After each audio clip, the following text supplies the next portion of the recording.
Yeah, that's um, so my name is Christian Esper. I'm CFO of a company called Amigo. Um, and so when Asher reached out and said, hey, could you come and talk and tell us a little bit about it? I said, sure, right? Then he had a long list. I had my second thoughts. I thought, really got that? No, but think of this slide set. This is only the bigger discussions.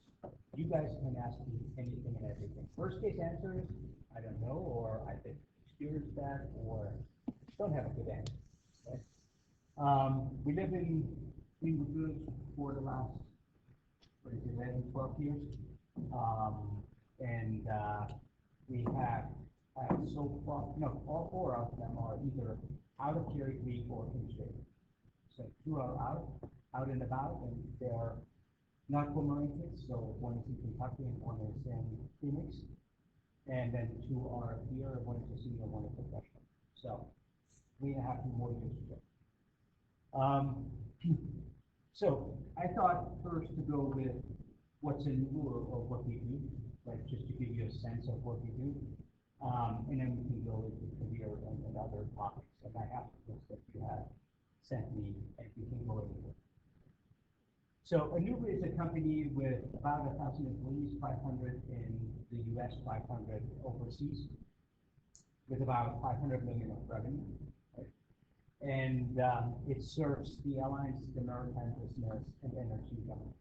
So what we do is we provide connectivity, so internet, through satellites onto an aircraft, onto a cruise ship, or for government operations. We also do a second line of business, which is the business of providing movies on an aircraft. So the examples are on the airline side, Southwest is our fleet in which we it's a fleet where we provide connectivity for every aircraft that is out there. So you go online and you pull up the internet, or you watch TV, or you watch a movie, that comes from us. Then in other places like Singapore Airlines, you see the movie selection. So what we take a license from a studio, we make changes to that movie, and then we bring it onto the aircraft. So in the maritime space, similar thing. We provide internet. That's why I asked you which cruise line you use, because our major cruise line is NCL. And then there's others, but you provide connectivity through satellite onto a cruise ship. And then ultimately, also in that space, we have an offering that's called AT&T TV, which is a TV solution that if you're in your cabin, you can watch Fox News, CNN, BBC World, all those things. And in energy and government, it's think of oil rigs floating in the Gulf of Mexico, and they need connectivity. That's what we provide. Government, not talking much. It's three-letter agencies and other little things that are operating and need satellite support for their operations, and that's what we provide. Across the board, you see all the kinds of things, but that's generally what we do. This company has a long history. Actually, not so much, because it only started in 2013. It's a SPAC. A SPAC is a combination of acquisitions that went to the stock market. I joined them in May of 2019. Before that, this company grew, but had major issues in terms of acquisitions that didn't go well, in terms of you couldn't report financials, and if you're on the stock market and you cannot report financials, that is a very bad thing. We started to clean this up in 2018 with a new CEO, and then in 2019 with my arrival, we got the company that earned about 100 million of cash to cash flow neutral at the end of 2019, and then COVID. So we felt like we were just there, right? We were literally schizophrenic on the earnings call, because you knew we've done something really good, but on the other side, we don't know how to do things. This company at the same time had 800 million of debt on a $650 million company. That's because of the acquisition that went wrong. Okay? And then you needed money to mitigate the reporting problems that we have, and we pay lawyers up and down. So we had 800 million debt. And when COVID hit, we could have made it through COVID, but not with the capital structure that we have, right? And so we filed for bankruptcy. That was my second one. It's not a record, but you know, I knew what we do, right? I knew how to manage this through. The difference on this turnaround is we came out of this 2 feet on the ground, operating, and in a much better space, both from a balance sheet perspective, but also operational. And so today we are growing, and it's still a hard business because the technology changes. You may have heard about Elon Musk starting. They disrupt the maritime industry right now, and they're going to be at one point in the FX, right? There's no doubt. It's not that they're a direct competition, but we will need to find a way to work with them. And so we just signed a reseller agreement a couple of weeks ago on the maritime space, and then we'll see what we do in that case. So, very good history. I think it's a classical turnaround since 2019. And a lot of people, oh, I missed one thing. Yeah, one second. Material weaknesses, which is an accounting phenomena when you don't know, when nobody trusts your financials. Normally you have one or two. This company at 18 when I started. That's literally a world record. Today we have 6. Right? So we have, our foundation is done, and now we can go. Sure. I have 2 questions. Did you fire the public accountants that were doing that, or? So there was already, in 2016, 2017, there was a change of accountants. EY didn't want to do it anymore, and KPMG came in. So I inherited KPMG. They were highly uncomfortable because they need to sign their name on the line. We were, not making progress with them. Literally, we still had years later 18 material weaknesses. So we kind of stalled each other. And so just before we filed bankruptcy, I changed auditors because I needed to unlock that staring match between an auditor and us and move this company. So there were changes. And then the second question. So you guys, does Anavu own the satellites, the like direct, yeah, the link, the link, and like a signed agreement with the airlines and the cruises and the movie producers? Yeah, all so, three? no, so up till later this year, we don't own satellites. We lease capacity from the very big birds, from an SES, Eutelsat, Intelsat. They're big satellites up in space. So far we lease capacity. We have our own small microchip. They're the size of a bridge. Like this set of boxes, that's the size of the satellite when it's not unfolded. And we're going to shoot that up in July. It goes on one of the Starlink rockets, and then we're going to be operational in November. That's the first time we did this, but we did it not just because we wanted to own the satellite. We did this because the economics, the cost per unit, it's so much better. So we lease that capacity. We provide the technology and the antenna that's on top of an aircraft or on top of a ship. So that signal, and we manage the data. So we have software that knows on a cruise ship what you're consuming, what type of, because in the technology space, sometimes you don't care how much data comes back or how fast. Sometimes you need uplinks, so loading stuff, and that needs to work. Every technology there is different. So we have software that basically takes this data stream into very small parts and then routes it wherever. So that's where, and then we have services wrapped around. And then we have obviously the contract with the airline, the contract with, and then on the media side, the contract with the studios. So then those were kind of the topics you suggested. We can go anywhere. You guys guide me where you want to go, right? I have most of them somewhere addressed, and we can jump back and forth, and and it's really for you guys.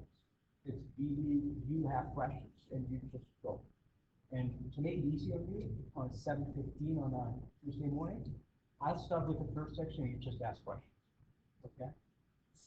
Um, Personal. So, I grew up in Germany, as a Captain my life. So we grew up in a small town just outside of Munich.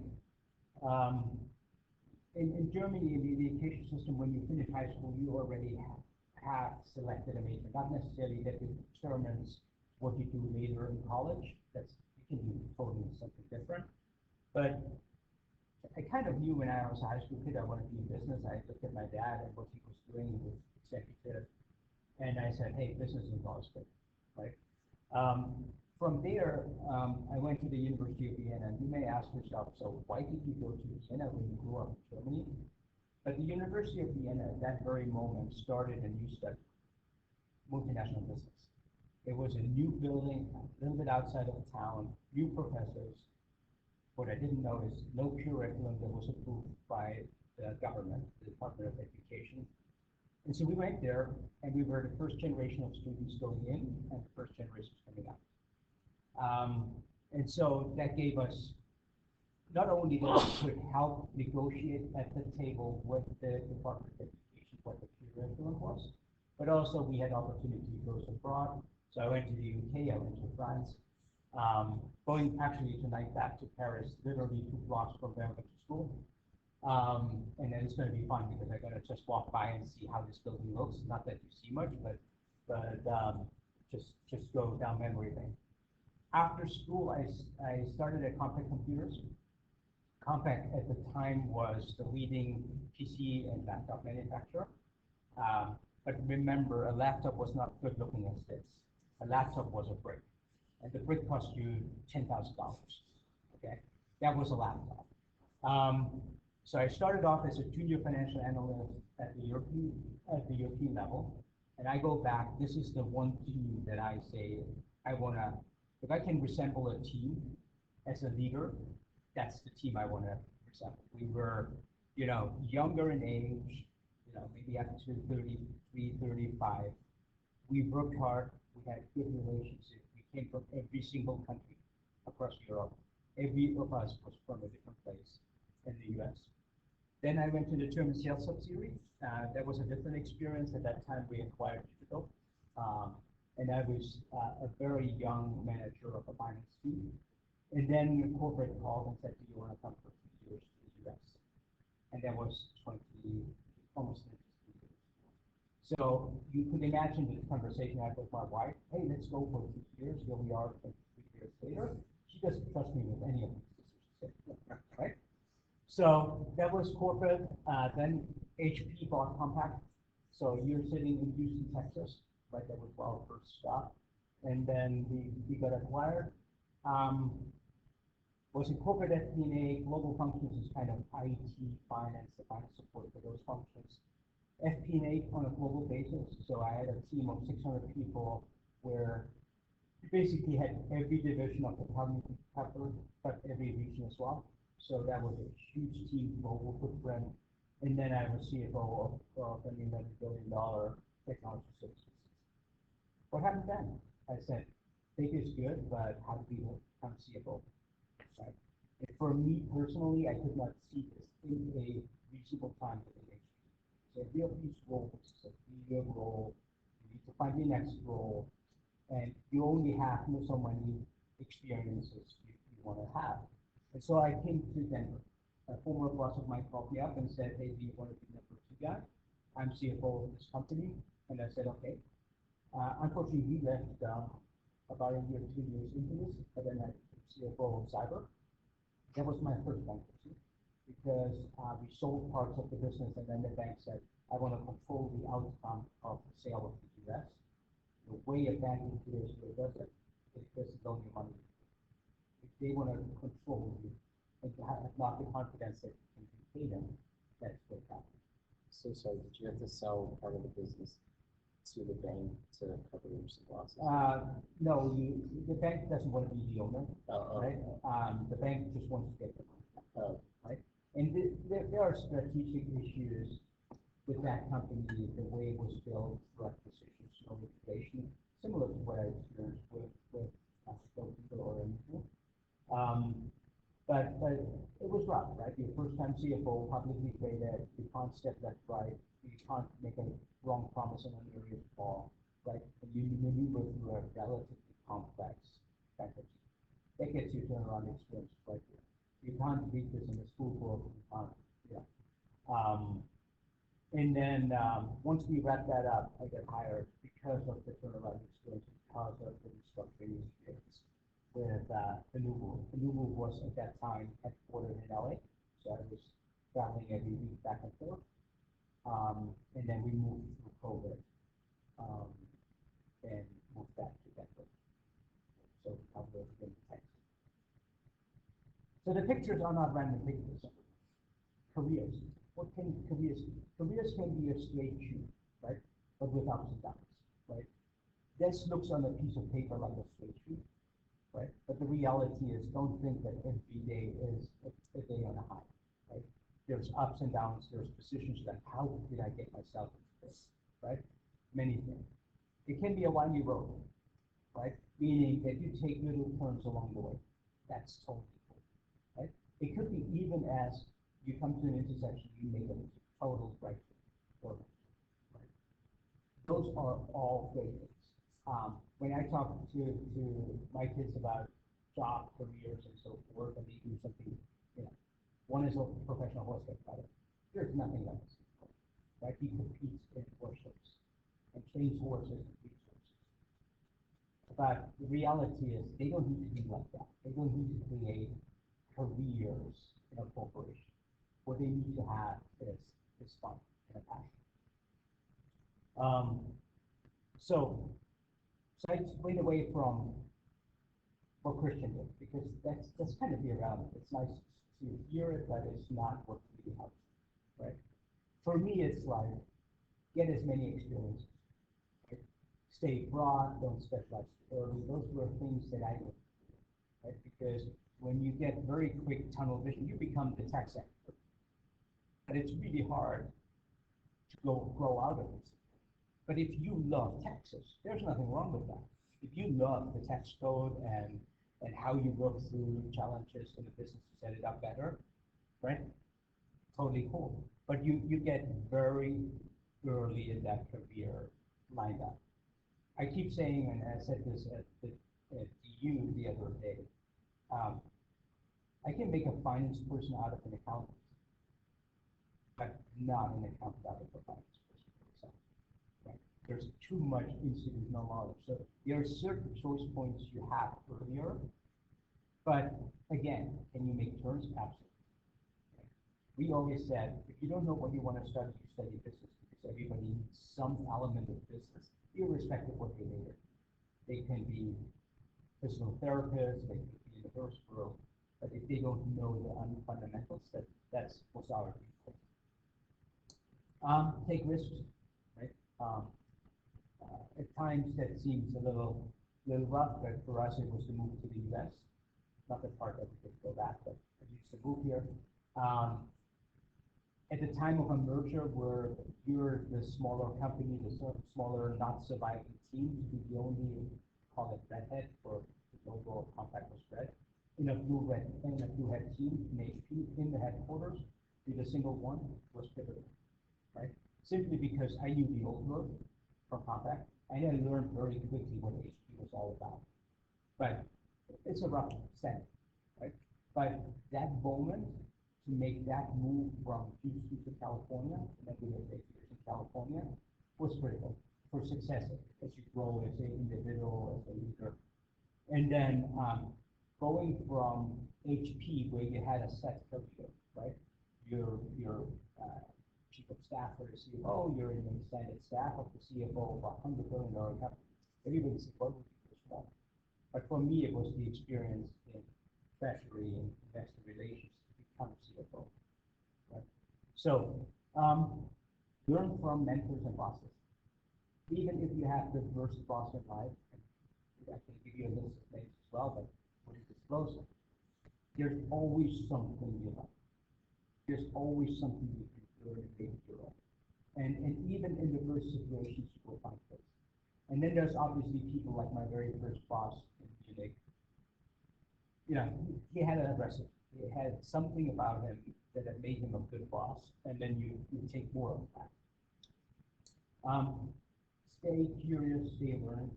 But I think that's wake up in the morning and think about what can I do next. I mean, I tell my team they should wake up every morning and look for something to do better, to improve in the business, whether themselves or whether it's a process.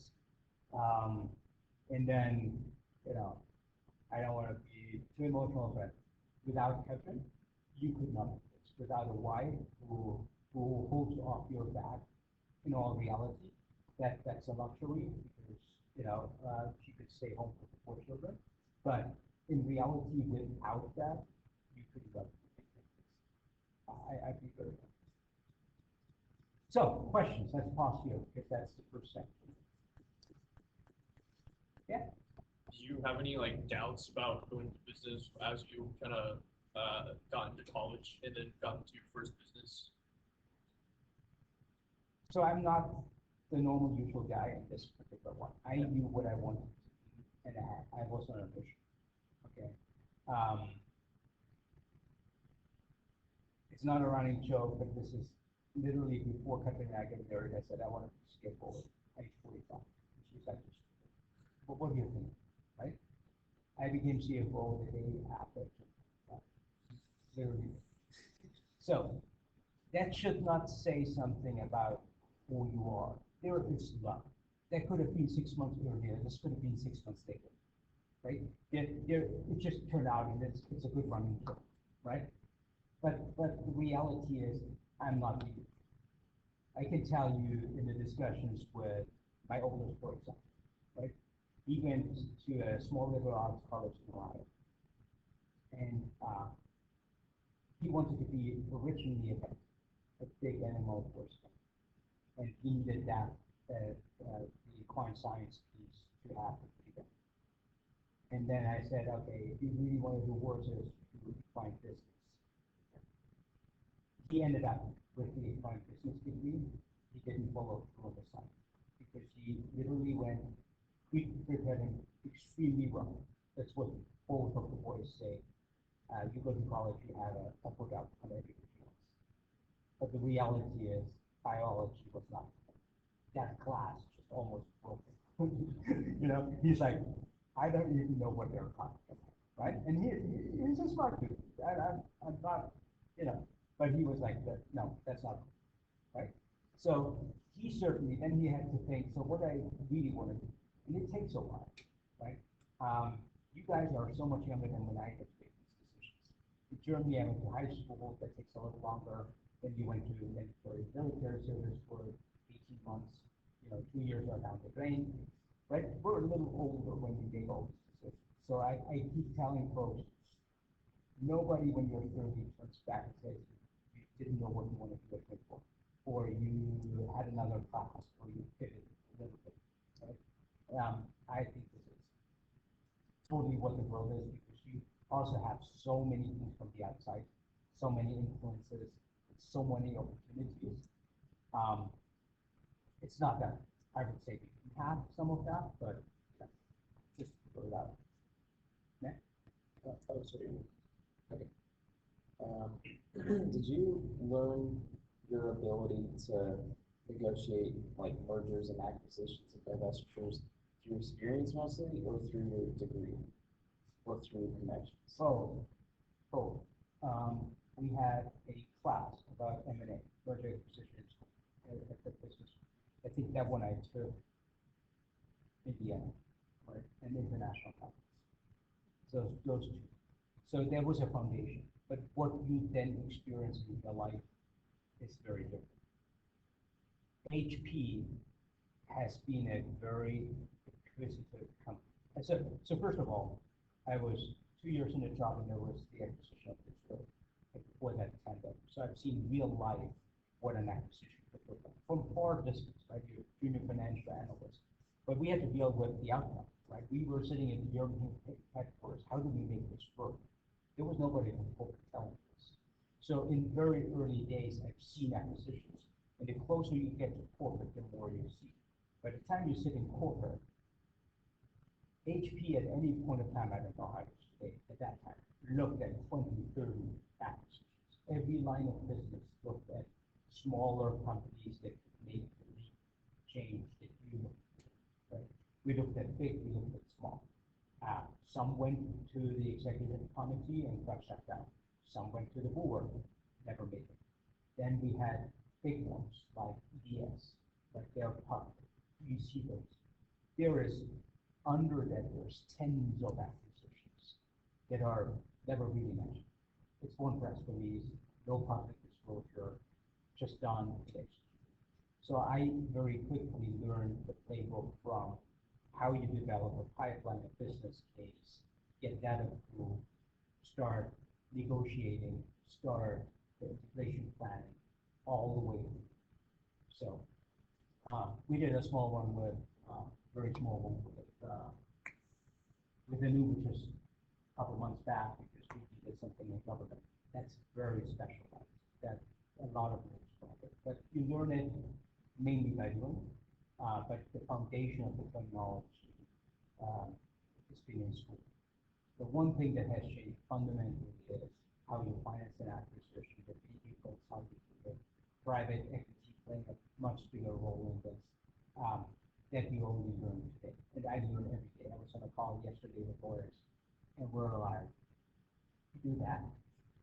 Have you seen this before? And they're like, sure. And we're like, how? Right? Explain this to me, right? Or we found a financing tool that I've never heard of. It came through an insurance broker, right? Where you had an IP and intellectual property portfolio. You wrap an insurance to make it safer for a lender, and then a lender gives you money against this. And I'm just thinking, this is complicated, right? But it works, right? So I learn on my job back to learning every day. Every day is something I don't know before. I was just gonna ask like how you learn to do basically the same discussion. Yeah. Now look, there's the day in a life, right? And when you look to the left, early rising, yeah, my normal alarm is at 5. And this is not because I do things at 5 o'clock. I start to reduce papers. There's the German ones, then the US ones, and Wall Street Journal, whatever's out there, right? Just to get going. So reading is so important because you just keep doing it. Whether it's online or a book, I literally for the trip tonight, I have a book on how to get better teams created. Right? It's called How You Build an Irresistible Company that people don't walk away from. That's going to be my reading on the way out and the way back. And hopefully that helps them. Emails. So many. Meetings. Wait a minute, right? And here's the funny thing is, when COVID hit and everybody was sitting at home, I had days where my wife was absolutely pissed, and we had enough space, don't get me wrong, and not ballistic with me because I was talking to her. And then there's days where my kids are you here? Because you're sitting in the meeting and just listening. And most of the time, I listen to what people say because that's where you make the best decisions. It's not by hearing yourself talk. You need to lead at times. People look for that leadership, and they will ask you at a certain point, how do I go about this? You call it the guardrails. You make certain decisions for sure, right? In a bankruptcy, in a turnaround, you make every decision. Everything is centralized. You down to last penny that goes out. And on a $600 million company, that's a lot of things going out at times. You make a lot of these decisions. In a normal case, you need leading does not mean that you make every decision. Okay. Did I mention email? Yes. Too many. Brooke, there's moments where you actually have to do something. It's rough. But if you're sitting there and your Excel spreadsheet skills get, you can prepare your PowerPoint skills, not the car, but you need to do some real thinking time. Workouts, it's not for everybody has something, you know, I go run, either on a treadmill in a, hotel or out at charity. But others do. I have a colleague who started a pottery class, a ceramics class. I'm like, what are you doing? Yeah, but he needs the other side of his brain, some artwork to recuperate from all this. Personal family time. When I walk in at home, I turn off. I try as good. I mean, there's moments where most of the property or it's like, just all the usual. Yes, but I try to not carry that. If COVID probably told them what they ever needed to know how the job is, because sometimes it's like, how do you deal with this? Because you just turn around or transportation, you go like every 15 minutes is a different, like every 15 minutes is a different topic. Thinking time is therefore so important. Just to have quiet time and sit there and quiet can be really powerful, and you just think things through. And then breaks and buffer time, I'm not the best for that. I ask whenever we have an admin to support me, give me 15 minutes between a meeting, right? Not that when you have three 15-minute ones, give me that last 15 minutes just to slow down, just to do something like we can do or approve something, but things we're not focused. On the right side is really, hey, look, CFO for me today is HR, legal, IT, supply chain, so other functions. So you see a wide variety of stuff, right? Liquidity even today is a big topic. We manage liquidity like we would be in bankruptcy, even if we don't need to, because we want to have that discipline, that DNA, that people know why they spend money, and we make sure that we collect our money. Capital structure is always a nice thing, and we try to do every day, find an idea to make it better. But, then there's a lot of you look back and you look forward, right? I think we look at the actuals like later today, what we did in 2022, but the next minute we're gonna have a 3-hour budget discussion, right? What is the budget for this year? In general, I live my job in finance very much like you can create something, you can create an outcome. So never try to really maneuver at the back end where the outcome is. It's really drive the actions, define the actions, and then go. And then the rest is pretty self-explanatory. There are HR topics, there are legal entity topics, cybersecurity is big when you need IT, supplier management is big. And then just walk around, talk to people, right? Have meetings, have little focus groups, have feedback sessions. And then when you think about company executive, I'm on the road quite a bit. I'm out in New York. I'm out, tonight in Europe until Friday.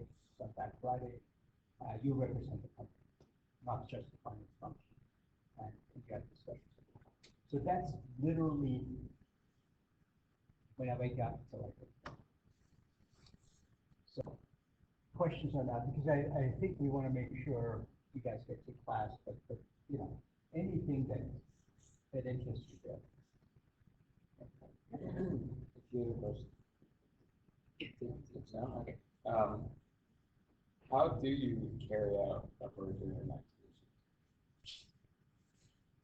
So how? So in the end of the day, you start off, you need to have a strategy. You need to have a vision for your place. Just because there's a shiny object hanging out there, it's probably making the first merger and acquisition. So no. Once you have a strategy, you have normally a list of things that you want to do in the future, right? And you need to decide, should I be the one, be the company doing it? Or is there somebody who's figured this out and can leapfrog me because they know it, therefore I can use that as part of the path? That's number one. Many of these don't even pass that, right? Because in a company, and I think it's not a great example. For us, we were firefighting for 2.5 years. Right? To create a strategy around that, that's not a strategy. we're actually now creating the vision. How do you think this company looks 5 years out? If you don't have this, if you merge after every acquisition, then you go and you have these companies, and then you literally do bankers approach. So investment bankers on your side, investment bankers on the other side, management reaches out. You had already by that time, I would say, a good handful of board discussions. At least if the board is aware, they don't need to decide anything. Then, in a good case, you have discussions. Then you said, okay, that can make sense for both sides.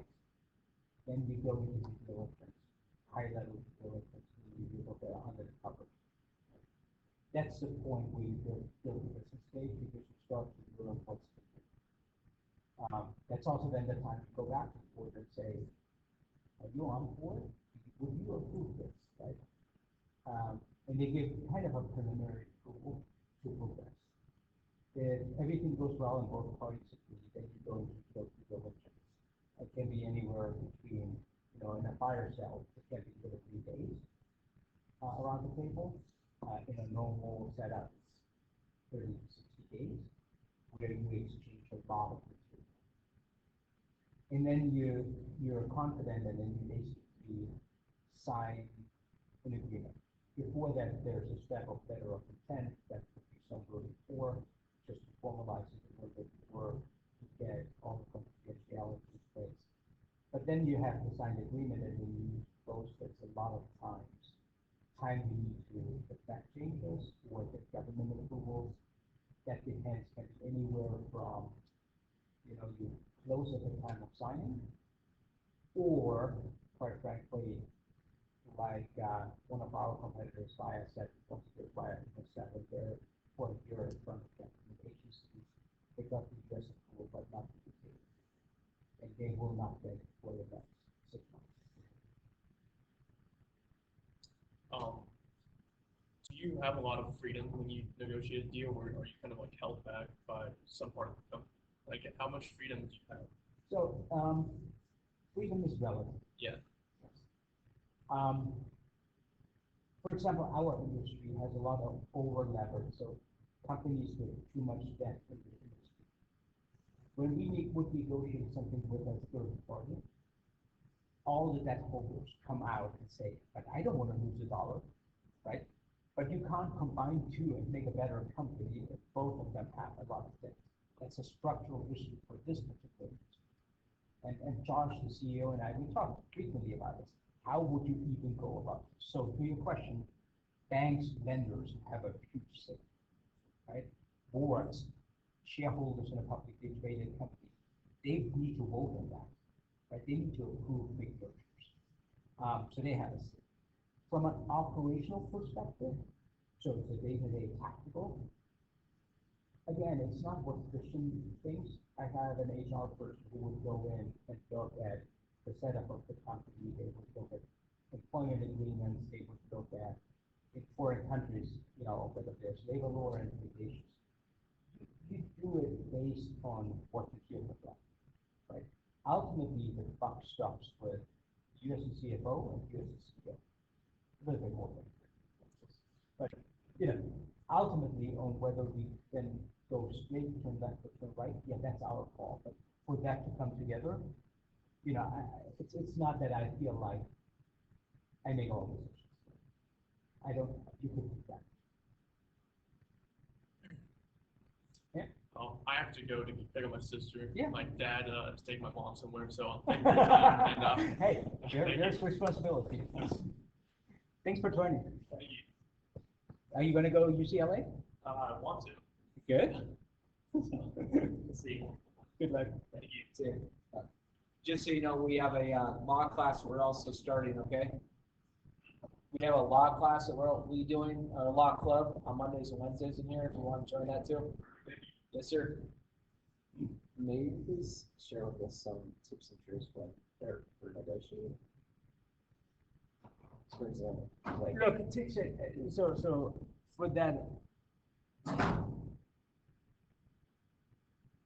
tips and trips, it's hard, right? Every situation is different, and I perceive one word that says, "Just lay it all out and talk through it." There's others who follow more the game theory, right? If this changes, then this changes, and this changes. And it becomes this continuous moving sand, right? But maybe a better outcome, right? Because if you go a straight line, you might miss one thing, right? But over the years, have learned if you're just stay with the facts and don't try to anticipate what the other might be thinking, you're better off. I think a lot of those merger negotiations I've seen stalled because of personal emotional engagement. If you have a founder-led company, right, that is so close to their heart that they just can't get over the next hump, has nothing to do with negotiation, right? But then you have actually an investment banker, you have a law firm that help you negotiate through it. They can get very cheap because every hour they work on this is an hour paid to them, right? And that's where I lose my cool most of the time because it's the moment where like, no, just straight it up. We can do this. We do this until then, and then we need to walk away. Like there's many instances where I say, let's go down. There's no need for exchanging now 3 proposals a day. You will not get any further. Just calm down, think what you want to do. Does it still align with your strategy that you put up front? If yes, it's worth going back. If not, just walk away. And that walking away is not a core skill of senior executives because they get a lot of times hammered by the shiny object. It's unreal. So for me, negotiations, straight up, say how it is, and if you can't get there or we get not close, we find maybe another way to get there by throwing something else in, a partnership or a commercial relationship instead of a merger, right? There's other ways to solve the problem in a similar fashion. I'm not always the biggest fan that there's a lot of work to do it right to do an acquisition, and it's not always the best use of resources. So that was it. Any questions you have, his email address, he knows mine, and then we can go from there. Thank you so much. All right. Thanks for letting me have my computer next to you. I do have a question. So, sorry. Yeah. So you started with Compact, which was acquired by